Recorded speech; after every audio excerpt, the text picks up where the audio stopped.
Olá, eu sou o Dr. José Luiz, sou cirurgião, trabalho com cirurgia geral, digestiva e gastroenterologia clínica também.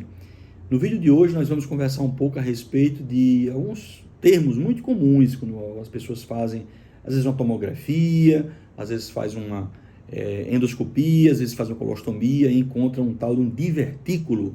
Tá? E aí fica preocupado, sem saber o que vai acontecer, se vai ter que operar, tá? E aí tem também um outro termo também que nós chamamos de diverticulite, tá? E aí tem um termo que nós chamamos também de diverticulose. Então, são termos que acontecem, que às vezes geram uma preocupação, uma angústia muito grande.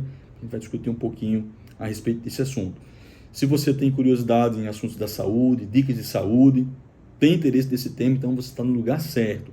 Aproveite para lembrar de ativar aí o botãozinho inscrito, é só apertar, não tem nenhum problema, não vai ter custo nenhum, e você também pode ativar o sininho para não perder nenhuma novidade. Nós temos periodicidade semanal, a gente está sempre colocando vídeo com informação nova, certamente vai ajudar você, vai ajudar alguma pessoa que você conhece.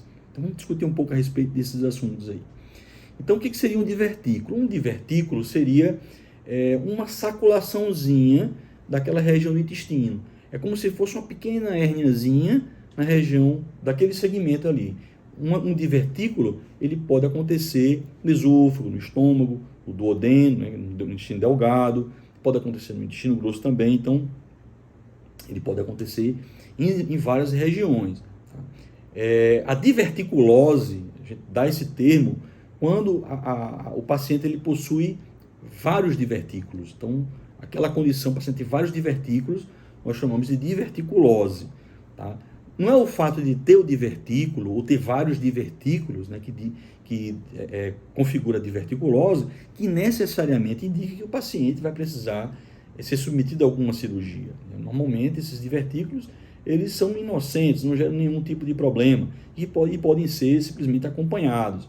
Alguns autores apontam que pacientes que possuem diverticulose do intestino grosso, diverticulose colônica, evolui com flatulência, às vezes com um pouco de constipação, mas não é nada, normalmente, que seja grave. Esses divertículos, especialmente do intestino grosso, como também em outras regiões, eles podem ser congênitos, ou seja, a pessoa já nasceu com eles, tá? Ou podem ser adquiridos, ou seja, são divertículos que vão surgindo ao longo da vida da pessoa, que é o mais comum. Tá? Então, no mundo ocidental, onde nós temos uma dieta que é pobre em fibras de um modo geral, então há uma tendência à formação diferente da população do Oriente, que tem uma dieta com maior quantidade de fibras. Então, há uma associação muito grande de dieta pobre em fibras com o surgimento dessa condição, desses divertículos. E quanto maior a idade, maior a chance de nós termos divertículos. Então, pessoas com 80 anos e mais, uma grande parcela da população, a maioria, o comum é a gente encontrar esses divertículos no intestino grosso. E normalmente não geram problema de forma alguma. Tá? São condições que são muito bem toleradas, o paciente tem uma vida praticamente normal, sem nenhum problema. Mas alguns pacientes podem evoluir com uma inflamação nessa região, que nós chamamos de diverticulite. Aí sim a gente está diante de uma situação que tem que ter um cuidado mais diferenciado. Tá? Alguns autores eles colocam o termo de peridiverticulite, porque é uma inflamação que envolve não apenas o divertículo, aquela saculaçãozinha do intestino, aquela hérniazinha, entre aspas, não é uma hérnia, mas é como se fosse uma herniaçãozinha, e isso pode gerar dor e ida ao pronto-socorro. Então, é uma situação que merece um cuidado especial. A diverticulite, a grande característica dela, realmente é dor. Tá? A diverticulite ela pode perfurar, assim como a apendicite pode perfurar também, exigindo muitas vezes uma cirurgia em caráter de urgência. Nem sempre ela vai perfurar. Tá? Muitas vezes ela consegue ter um tratamento conservador sem cirurgia e dessa forma o paciente ficar muito bem. Tá? Existem algumas situações que podem acontecer, algumas complicações que podem acontecer nos pacientes que têm diverticulite, que seria a perfuração, como eu acabei de mencionar, o sangramento, que pode acontecer também, ou a obstrução, também sendo um tipo de complicação em pacientes que têm diverticulite. Normalmente, quando o paciente tem uma crise, há uma chance maior de ter uma crise subsequente. Pacientes que têm pelo menos 3 crises de diverticulite, é uma chance muito grande de ele ter uma quarta crise, é praticamente certo. Nesses casos, pacientes que têm crises consecutivas, Então há uma boa indicação, uma condição de se discutir a eventual necessidade de uma cirurgia para retirar aquele segmento doente, dessa forma evitar futuras complicações, futuras crises de diverticulite. Se o paciente é jovem e mesmo assim, né, tem 30, 40 anos e já tem crise de diverticulite, como ele tem toda uma vida pela frente, então não raro esses pacientes evoluem com uma necessidade de cirurgia, porque muitas vezes eles acabam evoluindo com complicação.